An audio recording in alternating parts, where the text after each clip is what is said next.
Bem-vindo ao Quadrinho ao Quadrado, neste programa Revolta da Vacina, de André Diniz. Pra que agir assim? É só pra rir de mim ou causar estrago. Já joguei tinta na parede, apaguei todos os teus rastros. Mal me quer te quero. Pois bem, eu sou o Estranho, estou aqui em mais um Quadrinho ao Quadrado, acompanhado de... O judeu ateu estranho. Tem um tempinho já do Quadrinho ao Quadrado. Exato, mas estamos voltando aí com força total para falar, como todo programa a gente fala sobre quadrinhos nacionais. É isso que a gente faz aqui. O nome do programa é bem didático nisso, a explicação é bem simples. A gente fala sobre um quadrinho, primeiramente, sem spoiler, né? A gente fala de uma forma mais geral, para quem não conhece ainda, para a pessoa ver se desperta o interesse dela, porque a gente sabe que quadrinhos nacionais nem sempre estão muito acessíveis. E aí, depois a gente faz uma segunda parte com spoilers, aí para quem leu, para quem se interessou, foi atrás de ler ou já tinha lido, ouvir com a gente comentando da história como um todo. Perfeito. A dinâmica é bem simples, e aí, deste programa, a gente vai falar sobre esse quadrinho do André Diniz, chamado Revolta da Vacina, que saiu pela Dark Side, que é uma editora bem famosa de livros e quadrinhos de horror, terror, coisas mais alternativas e diferentonas. A gente tem podcast de mangá aqui, a gente já recomendou 2 mangás que eles publicam. Sabia dizer quais? Eu não sei. A gente, a Menina do Outro Lado, e em português veio como Death Disco. Mas quando a gente recomendou ambos, não tinham saído no Brasil nenhum dos dois. Ok. A gente se antecipou a essas tendências. E quadrinhos nacionais, eu não lembro de nenhum outro quadrinho nacional da Dark Side. Eu acho que deve ser um dos primeiros, se não o primeiro. Eu posso estar falando besteira, mas lembrando bem por cima. E o André Diniz veio aqui com essa edição, capa dura, como é padrão da editora, umas 100 e tantas páginas. Sempre a gente começa, Judeu, com a minha pergunta clássica pra você. Sim. Sobre o que é Revolta da Vacina. Revolta da Vacina. Inclusive, eu vou dar a premissa, mas não o título original. O título original era um outro título horrível, acho que era Z de... Eu tinha anotado, mas eu perdi aqui, mas que era Z de Zelino, uma história em 2 revoltas, uma coisa assim. Não era um bom título, porque é uma história, na verdade, publicada em 2013, eu acho, 2014, e que eles republicaram agora, muito inteligentemente, porque justamente Revolta da Vacina conta a história num Brasil de 1904, e a gente vai acompanhar a história do Zelito, ele que é o único herdeiro agora da família, o irmão gêmeo dele morreu, era um irmão de sucesso, era um advogado com família e tudo mais, só sobrou ele, mas ele é um ilustrador fracassado, morando no fim do mundo do Brasil. Eu acho que era Fortaleza que ele morava, e aí ele se muda pra capital da região, que é Rio de Janeiro. Perfeito, exatamente. A capital do Brasil na época, 1904, era ainda Rio de Janeiro, e ele se muda pra fazer o pai orgulhoso, essencialmente. Ele fala pro pai, eu vou pro Rio de Janeiro e eu vou ser o maior ilustrador do Brasil. Você vai ter orgulho de mim, vou ter uma mulher, etc. Sim. E, obviamente, né, foi relançado agora. Não, obviamente, né, talvez as pessoas que estão escutando esse podcast no futuro não vão ter esse contexto. Mas no Brasil de 2021, que é quando a gente tá gravando isso, a gente tá passando por uma pandemia também, no caso do Covid-19. E, obviamente, Revolta da Vacina foi republicada agora por causa da relevância de polêmicas envolvendo vacinas que a gente tá acontecendo no país agora também. Sim. Tem algum contexto ali, eu até acho que aí já entrando um pouco na discussão, ele toca no assunto da Revolta da Vacina, mas ele meio que permeia, né? Tipo, Exato. A história tem um pouco a ver, mas ao mesmo tempo não tem tanto a ver. É meio que um pano de fundo. Em algum momento, o que a gente mais vê é a história do protagonista mesmo, né? Do Zelito. É isso? Zelito? Zelito, Chamam de Zé, né? Zelito. Uhum. A gente vê mais a história dele morando nesta época. Aí tem alguns acontecimentos que meio que vão interlaçando com a vida dele. Mas é meio de pano de fundo. Tipo, é mais um cenário do que uma história sobre a Revolta da Vacina, de fato. Exato. Né? O que pra mim foi uma surpresa, porque quando eu peguei o quadrinho chamado Revolta da Vacina, inclusive eu pensei, o cara escreveu por causa da pandemia, né? Eu pensei que ia ser uma história muito mais histórica, não que a revolta da vacina não seja, né? Obviamente é relevante o período que passa, mas eu achei que ia ser sobre a revolta da vacina. E não é mais sobre a história desse personagem e como a história desse personagem se cruza com a revolta da vacina, né? É bem interessante. Eu acho que é quase um sucesso, na verdade, desse quadrinho, o fato dele não ter sido escrito durante essa pandemia. Eu imagino, sei lá, mas acho que se o André Diniz tivesse escrito esse quadrinho agora, ele provavelmente daria muito mais foco pra revolta da vacina de fato, sabe? De a percepção do povo sobre essa obrigatoriedade e tudo mais, por causa da relevância contemporânea, mas como não foi, como era um período, a obra foi escrita num período que o Brasil não estava passando por essa rima histórica, acabou se contando uma história talvez até mais interessante por causa disso, sabe? Menos datada, né? Talvez, menos né? datada. Mesmo que seja uma história que é de um período histórico, então ela é datada por esse sentido, mas menos datada da sua relevância para esse momento, né? Ela não tá tentando traçar um paralelo, não tá tentando dar uma lição, não tá tentando servir como um guia histórico mesmo pra... Olha como foi naquela época. Não, nem é nada. É, menos que isso, é mais uma história. E eu entendo, eu também tive essa mesma percepção, né, de a gente olhar e achar que é uma história histórica. Porque eu tenho essa impressão que acontece muito isso no Brasil, né? Quando a gente vê alguma história que coloca-se temporalmente no Brasil em algum outro período, a gente pensa, vai ser uma história sobre isso, né? Sobre esse período, sobre esse lugar. E muitas vezes né? Sei lá, eu já vi a história do Antônio Conselheiro, que era sobre isso exatamente. A gente viu a história do zumbi, a gente já comentou aqui no Angola Janga. Normalmente conta essa história do período. Mas não, aqui não, é a história do cara no período. Perfeito. A história do Zé poderia ter sido contada hoje em dia, perfeitamente. Não é de fato uma história atemporal nesse sentido, né? Sim, mas ter a parte da revolta da vacina é relevante, a gente tem alguns contextos ali, tem alguns acontecimentos que até eu nem sabia que tinha, né, tipo, em um determinado momento da história, os caçadores de ratos entram na casa dele e vira tudo, e era uma prática que tinha na época para poder eliminar a peste bubônica que estava circulando no país, pouco antes ainda, né, da vacina, porque era governo do Rodrigues Alves decidiu que o governo dele era para limpar o Rio de Janeiro, era isso. Ele foi presidente do Rio de Janeiro, basicamente.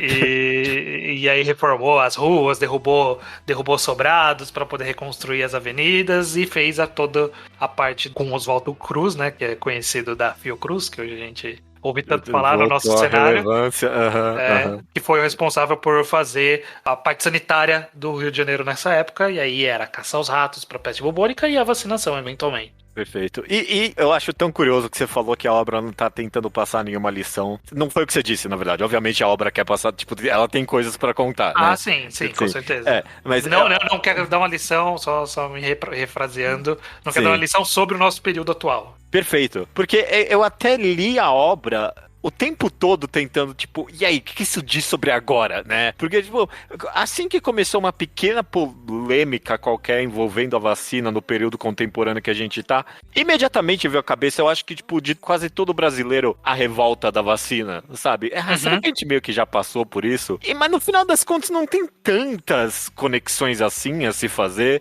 Tipo, o que a gente tá passando agora é tão diferente no final das contas, sabe? É um cenário... É o extremo oposto, na verdade, né? Tipo lá, mesmo com tanta propaganda contra a vacina, né, que rola e tal. Outro dia você vê uma pesquisa, parece que, sei lá, 95% dos brasileiros quer se vacinar, sabe? A aceitação da vacina na população hoje em dia, mesmo obrigatória que seja, sabe? É bem mais aceita, né? Tipo, o pessoal quer se vacinar. Não é essa a polêmica que envolve a vacina no período contemporâneo. E no que tange a vacinação de fato, é difícil encontrar muitos paralelos no final das contas, pra mim, pelo menos. Sim, concordo, porque naquele caso, o que eu consigo ver já que a gente tá discutindo meio por cima sobre essas mensagens, sobre o que quer dizer, nesse trecho específico sobre a vacinação, a gente vê mais uma questão de, talvez uma crítica a governos que não dialogam com o povo, que é meio que a lição que a gente tira dessa época, né, que é o governo meio que tentou forçar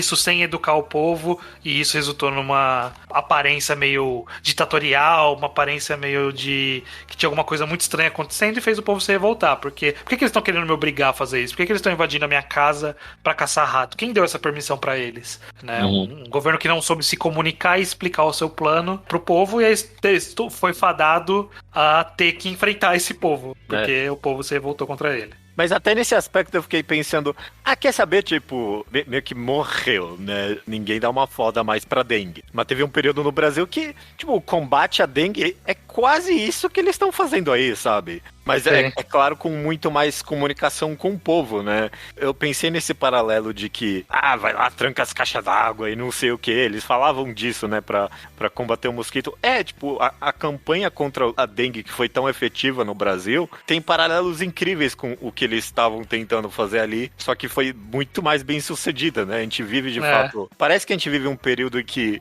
parece que aprendeu-se algumas lições com isso. Exato. E eu acho que é justamente essa parte da comunicação, de colocar-se como o povo tem que fazer o que a gente sabe que é melhor pro povo. Tipo, eles estavam certos, tinha que fazer. Mas o povo pode não querer, né? E aí, como a gente faz quando o povo não quiser? Né? E sei lá, se tem esse aspecto da comunicação com o povo, talvez é o paralelo que a gente encontra um pouco mais no momento que a gente tá vivendo hoje em dia, né? No sentido que a gente não vê propaganda pela vacinação na TV. O que a gente tem é, sei lá, comunicação em massa livre, né, das pessoas. A gente tem muito mais fácil acesso a esse tipo de coisa. Então, a vacina meio que continua bem aceita. Mas a gente tem, por exemplo, galera querendo procurar tipos de vacina agora, né? Galera quer a marca da vacina e não sei o quê. Porque não houve uma comunicação efetiva, né? Por causa disso. Né? Se houvesse, de fato, uma campanha, talvez poderia ter sido diferente. Mas se tem, pelo menos, mais uma coisa, um paralelo histórico que ainda se repete e que, pelo jeito, de alguma forma vai virar um trope desse podcast do Quadrinho ao Quadrado, é, de fato, a tal da reurbanização das cidades, né? 2 programas atrás, a gente estava conversando sobre o Beco do Rosário e sobre o completo apagamento, destruição e desalejamento das pessoas no Beco do Rosário, né? Lá em outro canto do país. E aqui na revolta da vacina, muito da revolta vem disso também, né? Da modernização, entre aspas, do Rio de Janeiro, que completamente devastou as áreas mais pobres. Como sempre, né? Que a gente já discutiu, quem quiser saber mais nossa opinião sobre gentrificação, sobre isso, a gente discutiu bastante nesse programa do Beco do Rosário. Mas é curioso porque a gente falou disso, mas a gente falou da trama que permeia o mangá.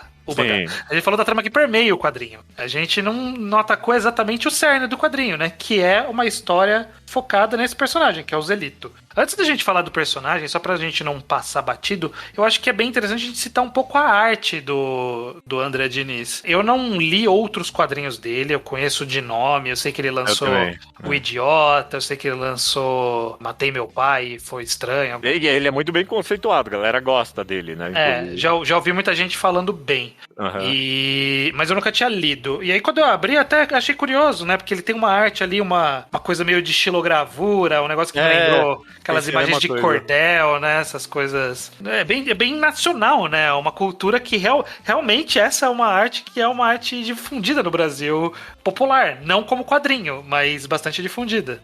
Sim, sem dúvida alguma. Me lembrou um pouquinho o estilo. Curiosamente, também um quadrinho que a gente falou, nossa, de alguma forma, mas é que a gente não associou na época com estilo gravura, esse tipo de coisa. Mas Dois Irmãos também é um quadrinho que a gente associou. Nossa, de alguma forma isso aqui parece a cara do quadrinho nacional, né? Sim. E Revolta da Vacina me deu o mesmo sentimento artístico que Dois Irmãos teve. Exatamente. Bem interessante. Achei uma arte bem curiosa. Na quadrinização ela funciona. Tinha alguns períodos de transição ali que eu achei que a transição foi meio abrupta. Não senti muito algumas transições de algumas passagens de tempo e de local. Mas tirando isso, eu acho que ela é bem ela é bem expressiva do jeito que ela é, né? Ela consegue Sem transmitir dúvida. bastante de sentimento, de momento, de forma geral, eu gostei do clima do quadrinho. É diferente e funciona. Surpreendentemente funciona. Quando eu comecei a ler, eu falei assim, será que eu não vou ficar cansado dessa arte, né? Eu também. Nossa, o quadrinho inteiro, é isso?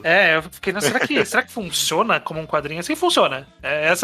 Se essa era a dúvida, funciona. Funciona, até porque, como todo quadrinho, ele é tão... A história dele é tão... Não é trágica a palavra, ela é tão brava, sabe? É uma história brava de alguma forma, que fala sobre raiva e rancor e desgraça de alguma forma. Sim. E esses pretos e brancos e esse protagonista feio quase, que ele desenha, expressa tão bem o tom da história, sabe? Eu gostei bastante, combinou perfeitamente pra mim. Muito bom. Mas o que a gente comecei a puxar aqui é que a gente pode começar a falar um pouco sobre essa parte mais central da história, que é sobre o Zelito, que é o protagonista da história. Justamente porque a gente tá olhando, eu fui meio esperando um cara dentro da revolta da vacina, eu fui pego de surpresa pelo caminho que a história seguiu com esse cara. Sabe? Uma pessoa detestável. Perfeito. Exatamente. É tão bom, tipo, porque ele constrói esse... Aqui a gente gosta bastante de mangá, né? Ele constrói quase essa figura de Battle Shonen, né? Atrás do sonho. Ele tem o quero virar o Hokage dele ali no começo, né? Eu vou ser o maior de todos, o lendário sonhador, né? Ele tem ali, eu vou ser o maior desenhista de todos e cria essa... Você não sabe o que vai vir dessa história, então, tipo, eu não sei nem se é real essa história quando eu comecei, sabe? Tipo, eu pensei, será que é baseado em fatos verídicos e eu vou descobrir que esse cara, de fato, foi um desenhista, sabe? É a biografia dele aqui, eu não tinha a mínima ideia. O cara que retratou, né, o período. E ele vai plantando tão aos pouquinhos o quão detestável ele é. Sim, vai sendo nas pequenas atitudes, né? Ele faz um negócio e fala assim, parece meio babaca, né? Isso que ele fez. E aí passa de novo e fala, não, foi claramente babaca isso, né? Mas ele não é uma má pessoa, Não, ele é uma má pessoa. A gente fica o tempo todo, eu tô tentando ser bondoso com você, Zelito, mas você só tá fazendo merda, uma atrás da outra. De propósito.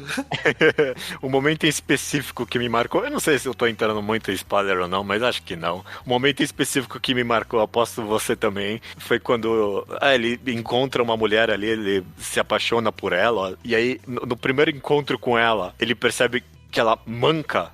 Ela manca um pouco de uma perna, e aí, tipo, ele começa a descrever, eu me senti traído, que raiva, eu odiei ela. E eu, o que vai se fuder? Que a mulher só manca? Qual o problema? Isso eu acho que é alguma coisa da época, porque eu lembro, quando eu vi isso, eu lembrei muito de Memórias Póstumas de Brás Cubas. Você lembra?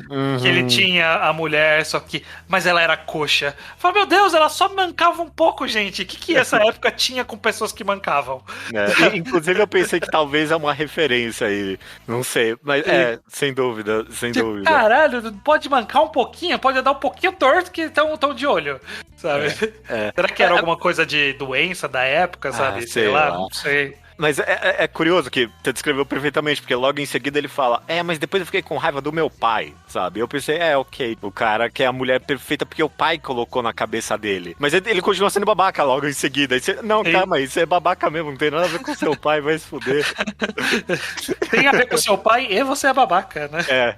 Não, é perfeito. De fato, André Diniz criou essa criatura detestável, mas complexa, né? Tipo, você entende por que ele é um babaca e isso não alivia nem um pouco o fato dele ser um babaca, né? Tipo, é perfeito. E funciona pra história, a gente vendo todos os caminhos que ele trilha, as coisas que ele decide fazer, até mais na parte da conclusão, o que ele opta por fazer. A gente vê que é só porque é um cara totalmente perdido e é só um bostão. Ele é um bostão. Ele é um cara escroto e ele toma decisões escrotas, é isso. Em algum nível eu quero analisar um tiquinho que... É porque eu acho que é um meio termo entre ele é de fato um babaca e ele também... Ele é o resultado inevitável das circunstâncias dele, sabe? Também. Ele é um resultado inevitável da revolta da vacina. Que... Ó como o cara foi jogado ali, sabe? Ó que meio que talvez sem opção ele foi deixado, sabe? Sim. Mas muito... Talvez no destino dele, né? Mas até o destino final dele, o caminho que ele foi trilhando já era escroto antes da revolta da vacina. Perfeito, porque ao mesmo tempo que tem essa questão de circunstâncias inevitáveis, o quadrinho sempre dá opções pra ele, sabe? Você sempre vê um caminho melhor que ele poderia ter tomado, e inclusive ações injustificáveis que ele toma, né? Então, sim, várias. Várias. Exato. Mas beleza, Judeu, vamos encerrando a parte sem spoilers com aquela visão geral, né? A gente falou de nossa opinião sobre aspectos específicos, mas de forma geral, o que você acha desse quadrinho Revolta da Vacina? Absolutamente excelente. Eu gostei muito mesmo. A gente vai comentar nos spoilers, mas eu gostei muito do final do quadrinho. Muito bom mesmo. Meio que o epílogo todo ali, eu achei, nossa, que perfeito, sabe? Fechou com chave de ouro ali o negócio. Muito impressionado, eu não esperava esse quadrinho mesmo, achei que ia ser algo mais, sei lá... e aí em tal data aconteceu tal, e aí em tal data aconteceu tal. E até que tem isso também no quadrinho. Tipo, eu saio do quadrinho tendo uma análise histórica melhor do que foi a revolta da vacina, porque eu acho que até aprendi na escola, mas na minha cabeça agora, com quase 30 anos, a única coisa que eu lembro, teve uma... O governo obrigava as pessoas e elas não queriam. É só isso que eu sabia. E agora, eu vejo o contexto histórico melhor de... Não era só por causa da vacina, sabe? Tipo, foi a completa histórica devastação de regiões pobres em áreas urbanas da cidade que acontece em todo maldito lugar desse país e continua acontecendo. Foi um resultado, né, de algo. Não foi a vacinação foi o resultado... A revolta da vacina foi o resultado de múltiplas coisas. Não de vamos vacinar a população. Não quero. Muito mais complexo que isso. Aí, é claro, também tinha a tentativa de golpe, sabe? Vários elementos misturados ali. Eu tenho uma visão melhor. E fez isso sem precisar abandonar em nada nenhum aspecto dessa história tão maravilhosamente trágica mesmo, no final das contas.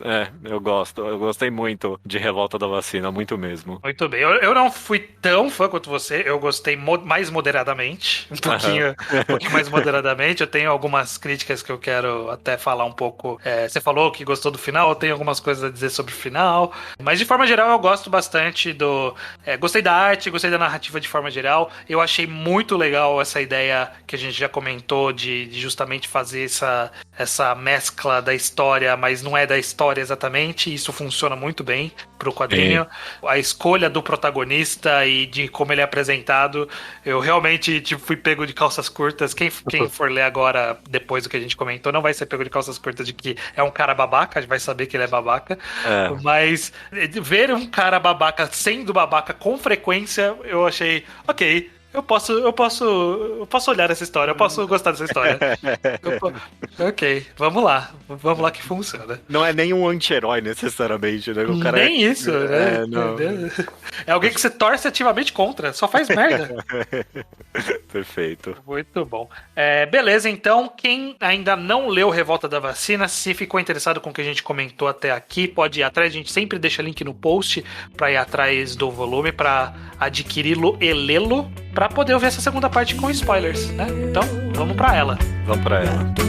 Que sou, pichei teu mundo com meu batom, brilhei. Pois bem, Judeu. Pois bem, Eu comentei muito em detalhe, na verdade não comentei nenhum detalhe sobre isso, mas a parte que me deixou mais puto sobre esse cara babaca, ele é muito babaca em múltiplas coisas, né? Tipo, o fato dele... enfim, tudo que ele faz na cidade, que ele faz no trabalho que ele adquire, tenta passar a perna no cara, babaca pra caralho. Mas ele tratar mal a mulher, eu fiquei muito puto. É muita mancada. Porque ela é muito gente boa.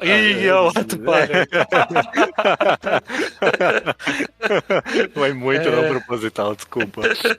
Mas é muita sacanagem com a moça que tratou ele bem o tempo todo. que cuidava dele. Tipo, ela não fez nada de errado. Ela mancava, toma no cu. É muita babaquice. E ele mesmo. Gostava dela, inclusive. Ele isso que dá raiva. É isso que dá raiva mesmo. Ele é quase um coitado. Você quase sente, tipo, dó dele, mas não dá, porque a mulher o tempo todo dá uma segunda chance pra ele, sabe? E ela é tão de boa, sabe? Ela é tão de boa. Na cena que eles estão indo ali pro sítio, eu acho, ver os cavalos do tio dela, alguma coisa assim. Ela fala, quer saber? Vai embora que eu volto sozinha. Aí eu pensei, nossa, que mulher gente fina, sabe? Tipo, vai, foda-se, depois a gente vê quem é que liga. Sim, pois é. Achei muito vacilo. Era da parte que fala que é uma amiga, mulher de uma amiga, mulher de um amigo, né? No caso, quando o pai aparece, né? Que ele não quer assumir que eles estão juntos. Achei muito babaca, muito escroto. Ela não merecia, a Soledad não merecia ele. Esse momento, inclusive, é um grande ápice da história e é tão pesado mesmo, né? Eles na chuva ali, é uma pena, é maravilhoso o sentimento que esse quadrinho evoca, porque eu sinto pena e raiva desse personagem ao mesmo tempo. Porque você odeia ele é um babaca, mas em algum nível você odeia muito mais o pai dele. Tipo, o pai dele é ainda mais babaca que ele, sabe? E ele confrontando o pai dele ali na chuva, você meio que, fala aí pro seu pai, manda real, sabe? Mas ele é um fracassado também, no final das contas. Então ele não tem o que mostrar pro pai. Tipo, ele não tem nada, sabe? Mas ele tinha uma vida ok. Poderia continuar do jeito que ele tá. Mas as imposições do pai que ele deixava se levar e rejeitava ao mesmo tempo, tipo, o cara não teve a firmeza de, no final das contas, mandar o pai se fuder. É uma pena, sabe? Sei. Eu sinto isso. Que pena, tipo, que raiva e dó desse personagem que ele não conseguiu mandar o pai tomar no cu no final das contas. Mas o que eu acho curioso é que o quadrinho, ele deixa claro que, bem, na verdade, é que ele não tinha talento mesmo. Também, né? Tipo, o fracasso dele tinha um pouco a ver que ele tava insistindo e provavelmente ele desenhava ok, sabe? Ele não parecia ser uma pessoa tão boa no desenho, mas tava insistindo. É maravilhoso que no final, quando o Oswaldo... Eu adoro isso. É maravilhoso que no final o Oswaldo Cruz pega o desenho dele e fala, ok, é da hora, né? Tipo, só não sei porque essa criança tá agachada. E aí ele fala, é uma mulher. E ela não tá agachada. Sim. Completamente mostrando o quão ele não sabe, tipo, desenhar mesmo, sabe? Principalmente mulher, né? O quadrinho ele deixa bem claro que, tipo, ele não sabe desenhar mulher e meio que parece que é porque ele nunca olhou direito pra uma mulher, ele não sabe tratar uma mulher direito, sabe? Ele tinha a apaixonite lá da cidade dele que só falou que o desenho era uma bosta, que ela era torta. Mas aí a Soledad, que cuidava bem dele, ele pensava daquela forma dela. A mulher do jornal feminista lá, que ele virou um stalker da mulher. Horrível, caraca, mano. E aí mostrou, tipo, o que? Não, o que você tá fazendo? Mas eu acho maravilhoso porque a revelação final pra mim é de que, ok, ele não sabia desenhar mesmo, ele precisava treinar. Aí, na retrospectiva do quadrinho inteiro, basicamente todo mundo que parecia que tava empurrando ele pra frente, tava ajudando ele de fato. Todo mundo, ok, isso é ok, mas você precisa treinar mais, né? O pessoal tava tipo, ok, esse cara é um lixo, mas vai, dá uma chance aí pra ele, deixa ele treinar, vai, treina aí. Não, até o cara que, tipo, você não vai ser cartunista daqui, mas vou te dar um emprego, pode ser? E o cara tenta passar a perna no malandro ainda, filha da puta. Todo mundo que tratou, tipo, que parecia que, sei lá, tava só escanteando ele, tava tratando bem ele no final das contas, sabe? É uma leitura possível, pelo menos. Mas é interessante, porque todas essas passagens fazem parte desse arco narrativo de ser um personagem bostão. Você fica o tempo todo vendo ele tratando mal as pessoas, sendo egoísta, e embora ele seja de fato, eu acho que não tem como não ser, né? Ele é de fato um produto da criação do pai, da comparação com o irmão, mas ele tinha seus problemas também, né? Tipo, os problemas podem ter sido exacerbados por conta desse passado, dessas imposições, da pressão da vida, mas ele tomava decisões erradas por conta própria, o tempo todo. E não era nem decisão errada de, tipo, questionável, era decisão maldosa mesmo. Ele optava pela maldade, ele sabia que ele tava tentando roubar o emprego do cara e falava na cara dele. Que é isso mesmo, foda-se, eu tô tentando mesmo. E matou o cara, inclusive. Tem esse detalhe, né? Pois é, jogou lá no meio da galera. É interessante que ao mesmo tempo, tipo, apesar do cara ser um literal assassino, o epílogo pra mim de alguma forma revela, pra mim, essa é a minha leitura pelo menos, de que não era o destino que ele merecia de alguma forma. Ou sei lá, talvez era. Quando o quadrinho corta pro final e aí ele toca no assunto de trabalho forçado para prisioneiros. Esse é um assunto tão contemporâneo quanto a destruição de áreas pobres em áreas urbanas para mim, sabe? E eu vejo uma comunicação com um presente tão real. Eu não consigo olhar para esse resultado final dele e não pensar, ok, mas ninguém merece isso aqui também, sabe? Ninguém merece o trabalho escravo para construir o país dessa forma, como o resultado dessa revolta que foi utilizada para meios terceiros, sabe? Sim. Não justifica o destino dele, mas, né? Tava vindo esse destino dele. No final dos contos, o cara era um assassino, sabe? Provavelmente a maioria das pessoas que estavam ali com ele mereciam muito menos do que ele se destinou, sabe? Pessoas que só se revoltaram ali de alguma forma. Exatamente. E é triste, é tão triste esse final. Ele vai pra esse trabalho escravo, essencialmente, né? E as doenças, todas essas coisas horríveis, a falta de vacina, tá mais presente ainda nesse lugar do que tava no Rio de Janeiro. Sim, tinha seus problemas ali. Isso não é tão explorado, até acho, essa é uma das minhas críticas. A história pula pra isso e meio que... então aí ia acontecer isso aqui, né? E eu tipo, o quê? Preciso de mais detalhes. Preciso entender um pouquinho melhor o que tá acontecendo aqui. Parece interessante e parece algo que pode dizer mais sobre esse personagem, pode dizer mais sobre as temáticas da história, mas não me disse tanto. Foi meio que...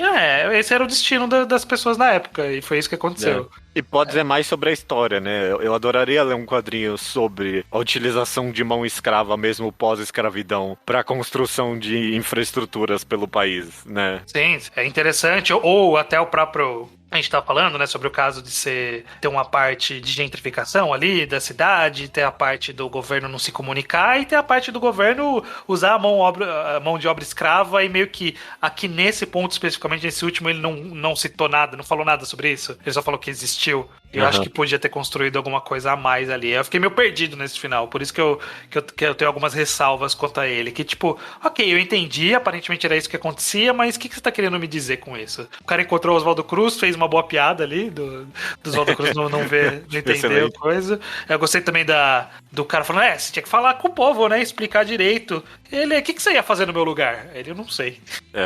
Provavelmente faria o mesmo. A fala que eu mais gosto dele, e que de fato se comunica tão contemporaneamente, é ele falando, você queria escolher o quê? Escolha pra morrer?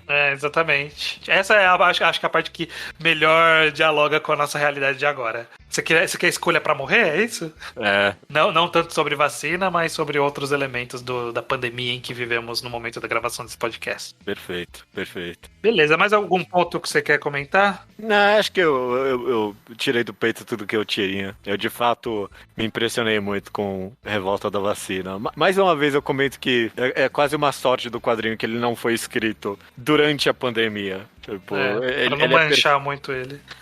Eu não consigo imaginar alguém conseguindo escrever essa história hoje em dia dessa forma. Não. E é bom por causa disso, eu acho. Sim, ia estar um pouco manchado pelo momento, de alguma forma. E não está, e isso torna melhor. Porque você ia querer procurar paralelos, né? Você ia querer achar o paralelo da revolta da vacina com o que tá acontecendo hoje. E no final, eles estão ali, mas eles não são tão óbvios, né? Tá ali, tá no Oswaldo Cruz falar, você quer a escolha pra morrer. Tá aí o paralelo. É tão pequeno, sabe? É tão mínimo. Mas não é algo grandioso no final das contas. Mas é no ponto que precisava.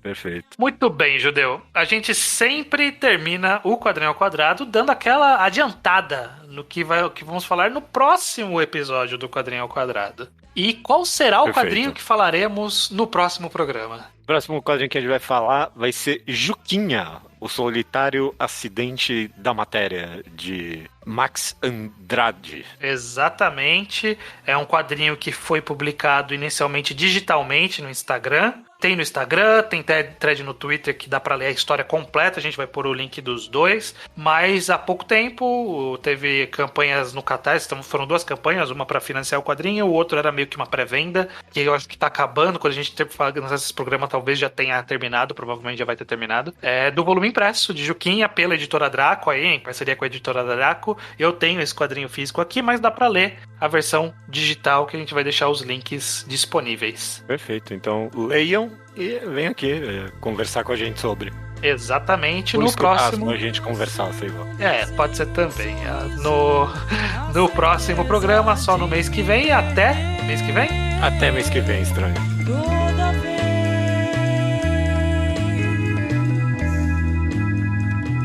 que me acharei